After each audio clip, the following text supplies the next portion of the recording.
la musique poétique, de la mélopée. Il y avait une mélopée qui n'était pas un chant musical, quoiqu'elle s'écrivît en notes. On a vu par l'énumération et par la définition des arts musicaux que la musique poétique, prise dans toute son étendue, ne faisait qu'un seul, et même art parmi les Grecs, mais que parmi les Romains, elle faisait deux arts distincts, savoir l'art de composer des vers métriques de toutes sortes de figures et la mélopée, ou l'art de composer la mélodie. Comme dans notre premier volume, nous avons discouru fort au long sur les règles que les anciens suivaient dans la construction de leurs vers, nous ne parlerons point ici du premier des arts compris sous le nom de musique poétique, et nous nous contenterons de traiter du second de ces arts, celui qui enseignait la composition de la mélodie et le chant, ou la manière d'exécuter la mélodie. Aristide Quintilianus dit dans l'endroit de son ouvrage où il traite de la mélopée qu'elle apprenait à composer le chant et qu'elle avait des épithètes différentes suivant le ton sur lequel elle était composée. Par rapport à ce ton, une mélopée s'appelait la basse, l'autre la moyenne et la troisième la haute. La mélopée est l'art de composer un chant. L'une est la basse, l'autre la moyenne, l'autre la haute et selon les caractères déterminés de la voix. Les anciens ne divisaient point comme nous par octave le système général de leur musique. Leur gamme était composée de 18 sons, dont chacun avait un nom particulier, ainsi que nous serons obligés de le dire dans la suite. Un des plus bas de ces sons s'appelait hypaté, et un des plus hauts s'appelait nété. Voilà pourquoi Aristide nomme la mélopée basse la mélopée hypatoïde, et la mélopée haute la mélopée nétoïde. Notre auteur, après avoir donné quelques règles générales sur la composition, et qui conviennent aussi bien au chant qui, pour ainsi dire, ne se chante point, c'est-à-dire à la simple déclamation, qu'aux chants musicaux, ajoute la différence qui est entre la mélopée et la mélodie consiste en ce que la mélodie, le chant même, est écrit en notes, et la mélopée, l'art de la composer. La mélopée peut se diviser par rapport au ton sur lequel elle compose en mélopée dithyrambique, en mélopée nomique et en mélopée tragique. La mélopée nomique, c'est comme on le verra celle dont on faisait usage dans la publication des lois, compose sur les tons les plus hauts. La dithyrambique compose sur les tons du milieu et la tragique sur les tons les plus bas. Voilà les trois genres de mélopées qui peuvent se subdiviser en plusieurs espèces à cause de quelques différences qui se rencontrent entre des mélopées comprises sous le même genre. Telle est la mélopée des vers tendres qui comprend celle des épithalames. Telle est encore la mélopée de ces vers comiques et celle des panégyriques. Ainsi la mélopée était la cause et la mélodie l'effet. À la lettre, mélopée signifiait la composition des chants de quelque nature qu'ils fussent en mélodie, des chants composés. Et ainsi l'on ne doit pas être surpris de trouver quelquefois mélopée où il aurait fallu écrire mélodie. C'est le nom de la cause, ni pour le nom de l'effet. Rapportons pour commencer l'explication du passage d'Aristide et quelques endroits du livre de Martinus Capella, un compositeur latin concernant les lettres et la musique. Cet auteur est véritablement postérieur à Quintilianus. Aristide, mais il a vécu avant Boès qui le cite, et cela suffit pour le rendre d'un grand poids dans la matière dont il est question. Suivant Capella, mélos, nom d'où viennent les mélopées et mélodies, signifiait la liaison du son aigu avec le son grave. Le chant est la liaison d'un son plus aigu avec le son le plus grave. Je cite le texte de Capella suivant les corrections qu'il faut faire au sentiment de Meibonius.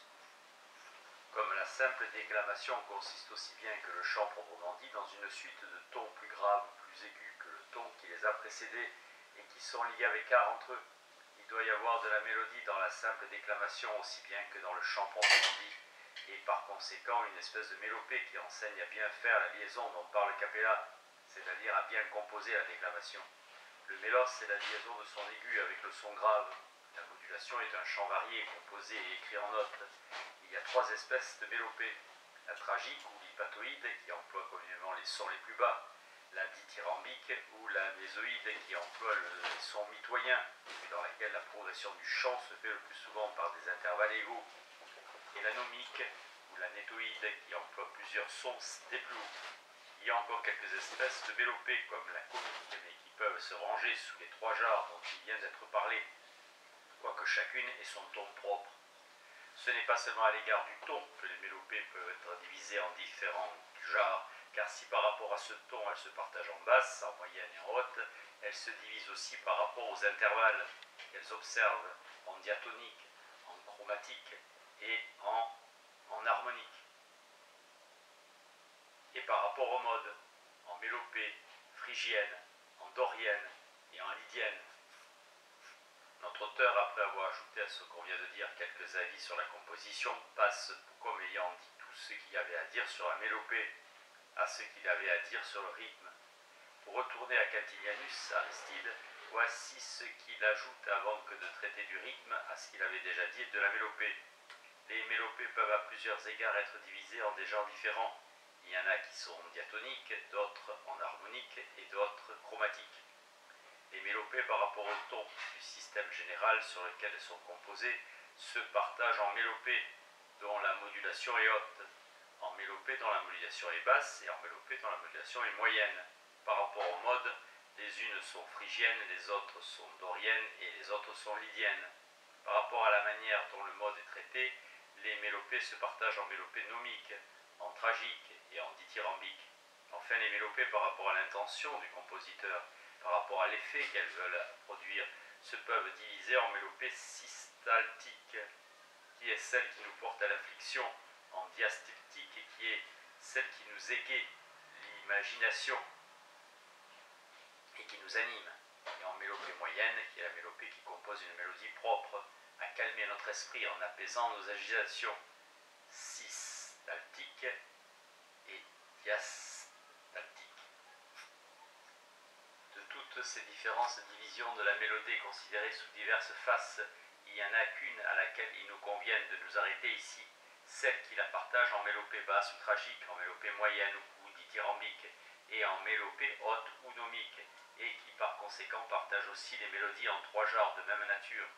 Comme le dit Aristide Cantilianus, et comme nous l'avons déjà observé, la mélopée était la cause et la mélodie son effet. Il devait par conséquent y avoir autant de genres de mélodies qu'il y avait de genres de mélopées. Dès qu'on lit avec quelques réflexions les passages d'Aristide et de Capella, où la mélopée est divisée en nomique, en dithyrambique et en tragique, on voit bien que toutes leurs mélodies ne pourraient point être des chants musicaux et que plusieurs d'entre eux ne devraient être qu'une simple déclamation. On voit qu'il n'y avait que la mélopée dithyrambique qui composa des chants proprement dits. En premier lieu, composer que quelques-uns des mélopées qui étaient les espèces du genre tragique composassent des chants proprement dits. On ne saurait au moins disconvenir que quelques-unes de ces espèces ne composassent seulement une simple déclamation. Il n'y a point d'apparence que le chant des panégyriques, qui était une des espèces de mélodies que la mélopée basse ou la mélopée tragique composait, fut véritablement un chant musical. Quant au chant des comédies, qui était une autre espèce de la mélodie tragique, nous prouverons invinciblement ci-dessous que le chant des pièces comiques et des anciens, bien qu'il s'écrivît en notes et que l'acteur qui le récitait fût soutenu d'un accompagnement, n'était au fond qu'une déclamation, et même une déclamation des plus unies.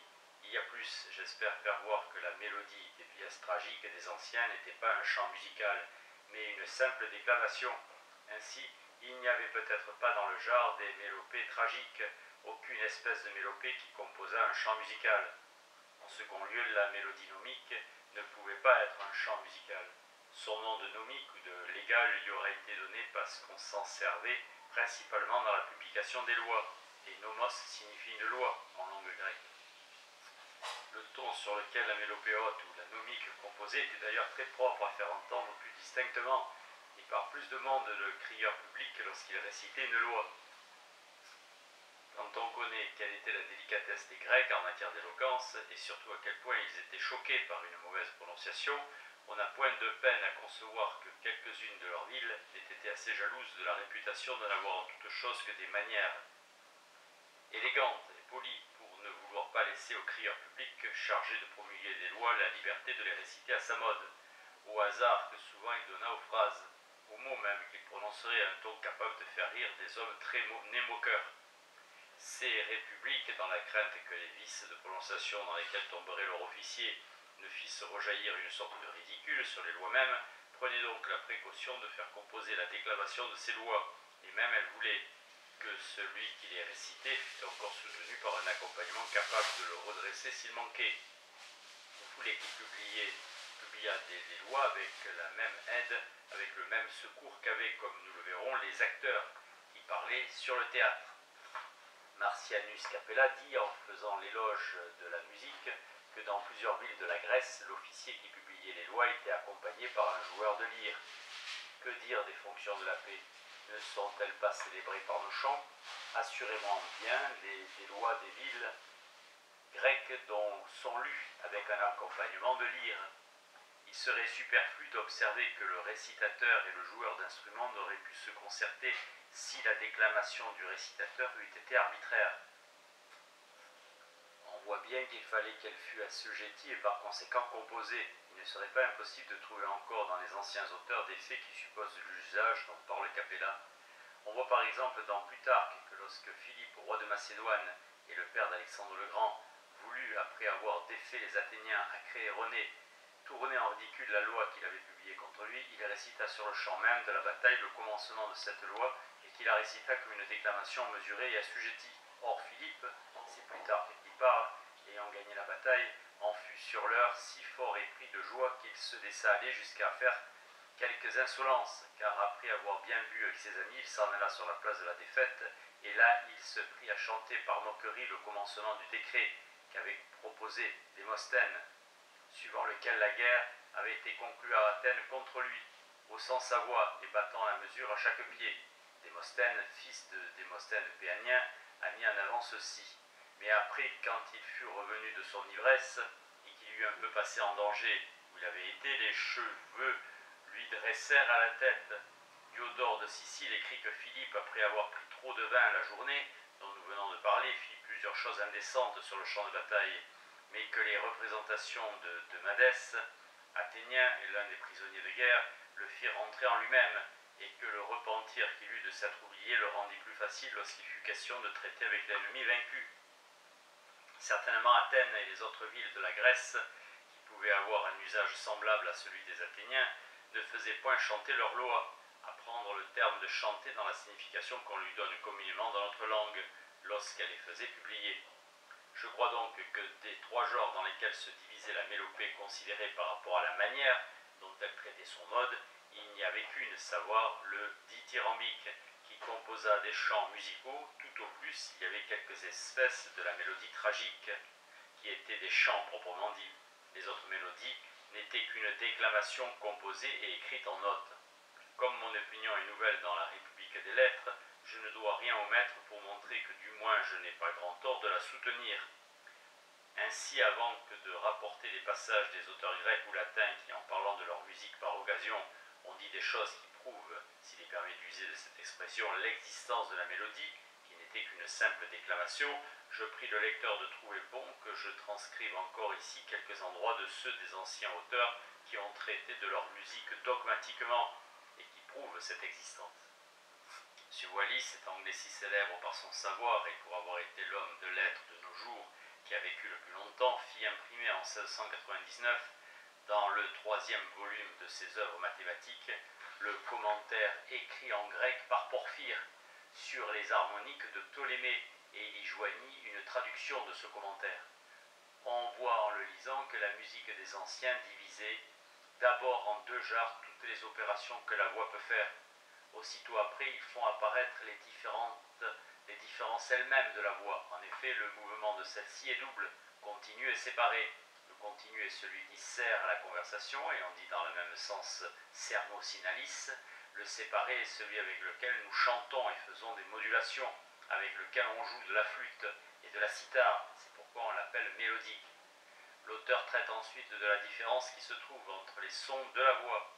Un de ces sons est continu, et c'est celui-là que la voix forme dans le discours ordinaire, et qu'on appelle à cause de cela le langage de la conversation.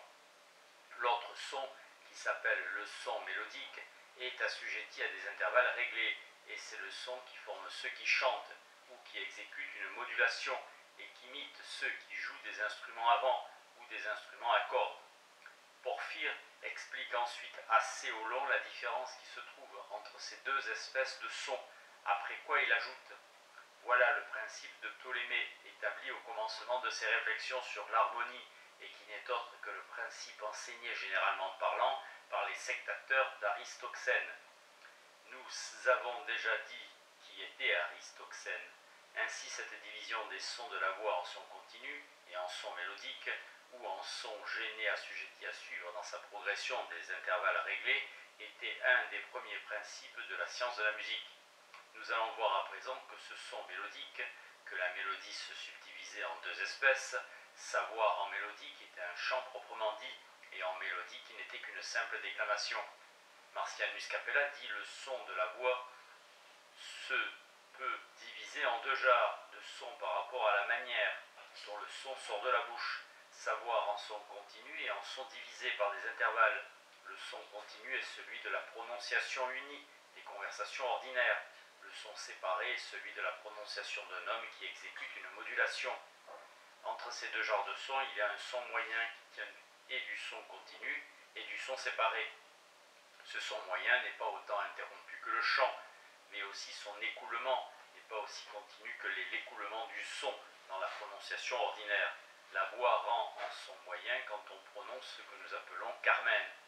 Or, comme nous le dirons plus bas, Carmen signifiait proprement la déclamation mesurée des vers qui ne se chantaient pas, à prendre le mot de chanter dans la signification qu'il a parmi nous. Maintenant, nous parlerons de la première voix comme étant à l'origine de son entier. Toute voix est divisée en deux espèces, continue et séparée. La continue est celle de la conversation habituelle, la séparée celle des modulations. Il y en a une moyenne qui est un mélange des deux et qui ne garde pas de mode continu de l'une et n'est pas découpée par les séparations fréquentes de l'autre. C'est avec cette façon de prononcer qu'on lit les vers.